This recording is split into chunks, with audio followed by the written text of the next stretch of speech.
यह क्वेश्चन तुमको राजनीति शास्त्र का एक महत्वपूर्ण है, जिसमें कहा गया है जो अधिकारों का वर्गीकरण करें या एक नागरिक को कौन कौन से नागरिक और राजनीतिक अधिकार प्राप्त होने चाहिए। दो तरह से यह प्रश्न पूछा जाता है।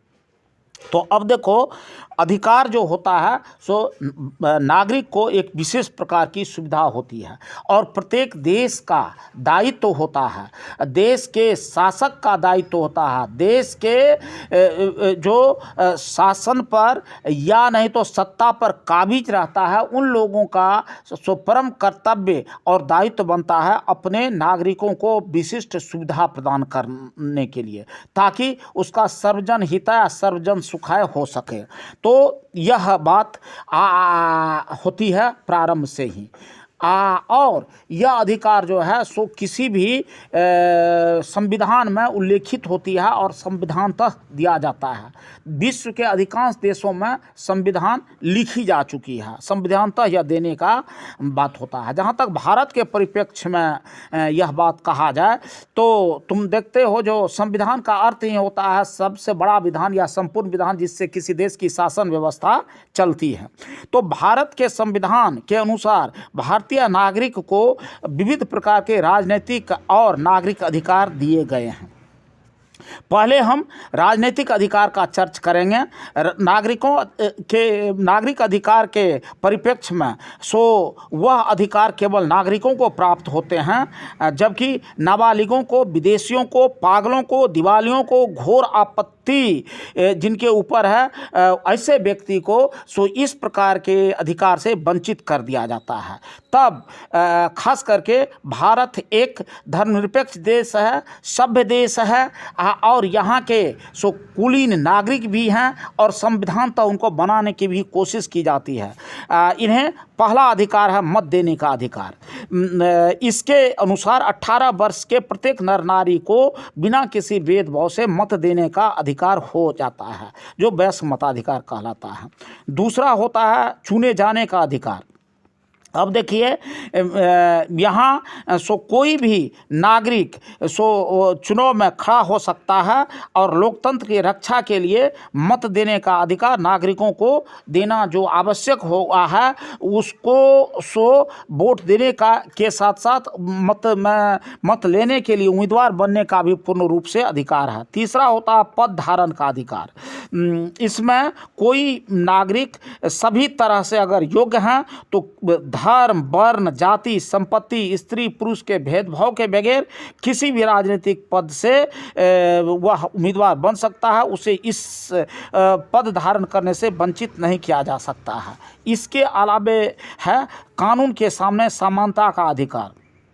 कानून के सामने चाहे कोई भी बहुत बड़ा अफसर हो अथवा कोई रंक हो, राजा हो या नहीं तो सामान्य नागरिक हो, सबको सो समान अधिकार प्रदान किया गया है। कोई भी व्यक्ति सो अगर अपराधी हो या बड़ा या छोटा व्यक्ति उसको बराबर रूप से अगर वह सो दंडनीय काम करता है तो उसे दंड दिया जाता है और कानून के सामने उसको बख्शा नहीं जाता है।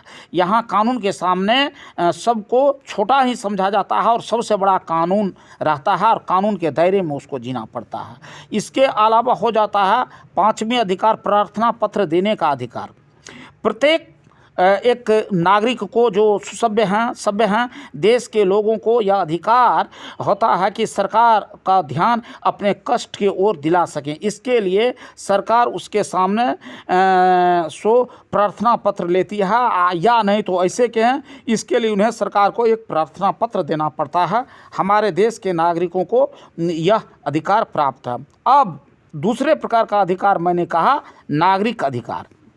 अब देखिए, नागरिक अधिकार की जब चर्चा करते हैं तो इसके धरातल को जब देखते हैं तो स्पष्ट हो जाता है कि राजनीतिक अधिकारों के अतिरिक्त प्रत्येक सभ्य देश में जनता को प्रायः सो विशेष अधिकार दिया जाता है जो उनके सो नागरिक होने के नाते प्रदान होता है और एक नागरिक का यह बहुत उत्कृष्ट अधिकार है। इसके को प्राप्त करके करके वे सर्वांगीण विकास कर सकता है।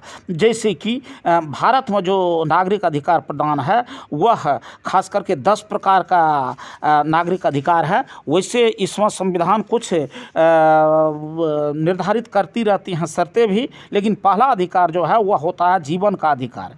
हमारे प्रत्येक नागरिक को जो है प्रत्येक नागरिक को अपनी रक्षा करने का अधिकार है, चाहे वह छोटा हो या बड़ा, राजा हो या रंक, सब अपना सुरक्षा कर सकता है। इसके बाद दूसरा होता है धर्म का अधिकार। इसका अर्थ यह हुआ जो व्यक्ति जिस प्रकार के धर्म को मानता है वह मानने के लिए स्वतंत्र है। और संविधानतः भारत को धर्मनिरपेक्ष देश भी घोषित किया गया है। किसी भी धर्म का लोग हों, उन्हें धर्म के दृष्टिकोण से उसमें अंतर नहीं किया जा सकता है और प्रत्येक व्यक्ति धर्म मानने के लिए स्वतंत्र है। उसमें किसी प्रकार की अगर दिक्कत आती है तो वह न्याय का भी शरण खटखटा सकता है और संविधानतः इसके लिए न्याय उनको मिलती है। इसके बाद आपको शिक्षा का अधिकार। मनुष्य की पूर्ण विकास तब संभव हो पाती है जब उसमें उचित शिक्षा प्राप्त हो और मनभावन शिक्षा साथ ही वह इच्छा रूपी शिक्षा उसको प्राप्त हो, तो शिक्षा पाने का पूर्ण अधिकार है। शिक्षा बिना मनुष्य कर्तव्य एवं अधिकारों को पूरी तरह नहीं समझ सकता है। यही कारण है कि बहुत देशों की सरकारें अब अपने बच्चे के लिए मुफ्त और अनिवार्य प्राइमरी शिक्षा लागू कर दी है। और भारत में वैसे तो ये क्या नाम है शिक्षा समवर्ती सूची की विषय है, लेकिन इस पर पूर्ण विकास की कोशिश की जाती है। और संपत्ति का अधिकार भी एक इसका प्रारूप है। यह इसके अंतर्गत अपने पैतृक संपत्ति भी लोग रख सकता है और परिश्रम करके धन भी कमा सकता है। संपत्ति दो तरह की हो सकती है, चल और अचल। चल संपत्ति के अंतर्गत सामान, कपड़ा, जेवरात ये सब होते हैं। और भारत में संपत्ति का अधिकार संविधान में दिया गया है। मनुष्य विकास के लिए महत्वपूर्ण मानता है, क्योंकि समय कुसमय यह आपको हमेशा लोगों का मदद करता है। इसके अलावा है भाषण देने और लिखने का अधिकार। प्रत्येक व्यक्ति को विचार प्रकट करने की स्वतंत्रता दी गई है। वह भाषण द्वारा लिखकर दोनों प्रकार से अपने मंतव्य को प्रकट कर सकता है। इसके बाद है शांतिपूर्वक इकट्ठा होने और संस्था बनाने का अधिकार। कोई भी लोग सभा कर सकता है, बिना शस्त्रों का किसी भी जल से या जुलूस में इकट्ठा हो सकते हैं, लेकिन वह नियम के और संविधान के दायरे के अधीन होना चाहिए। वह अपनी उन्नति के लिए अनेक प्रकार की संस्थाएं बना सकता है, परंतु उसका उद्देश्य गैर कानूनी नहीं होना चाहिए। भारत में ऐसा भी अधिकार बहुत महत्वपूर्ण समझा गया है। इसलिए नए संविधान द्वारा लोगों को यह संविधान में जोड़ा भी गया है और संविधान में समय के अनुसार विधानमंडल के द्वारा इसमें जोड़े भी जाते हैं, जिससे सर्वजन हिताय सर्वजन सुखाय की भावना का प्रचार प्रसार हो और जमीनी रूप उसको मिल सके। इसके अलावा कुटुंब का अधिकार। मनुष्य कुटुंब में रह सकता है, अपने कुटुंब का अपनी इच्छा के अनुसार प्रबंध कर सकता है। सरकार कुटुंब के मामले में दखल नहीं देगी। हमारे देश में लोगों को यह अधिकार प्राप्त है। इसके अलावा है न्याय का अधिकार। कानून के द्वारा अमीर, गरीब, बड़े, छोटे व्यक्तियों को एक जैसे अधिकार प्राप्त है। भारत एवं इंग्लैंड में कानून के सामने सब व्यक्ति बराबर समझे जाते हैं और जाति, संपत्ति, धर्म के आधार पर किसी प्रकार का भेदभाव नहीं किया जाता है। और इस प्रकार के भेदभाव करने वाले व्यक्ति अगर कोई है, कोई अधिकारी है, तो उसका शरण लोगों के अदालत में नहीं बल्कि जेल में होता है। इसके अलावा देश के किसी भी भाग में घूमने फिरने का अधिकार।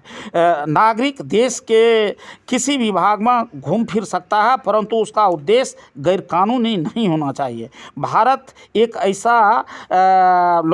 ऐसा देश है जहां इस तरह की बात में पूर्णतः राज्य, प्रांत या देश संपूर्ण जगह लागू किया गया है। लोगों की मनोवृत्ति भी इस तरह की बन गई है और विदेशों जाने के लिए अपने लिए सो पार पत्र लेना पड़ता है, वीज़ा लेना पड़ता है, वरना वह घूमने वाले व्यक्ति गिरफ्तार हो सकता है दूसरे देश में, लेकिन अपने देश के अंतर्गत नहीं।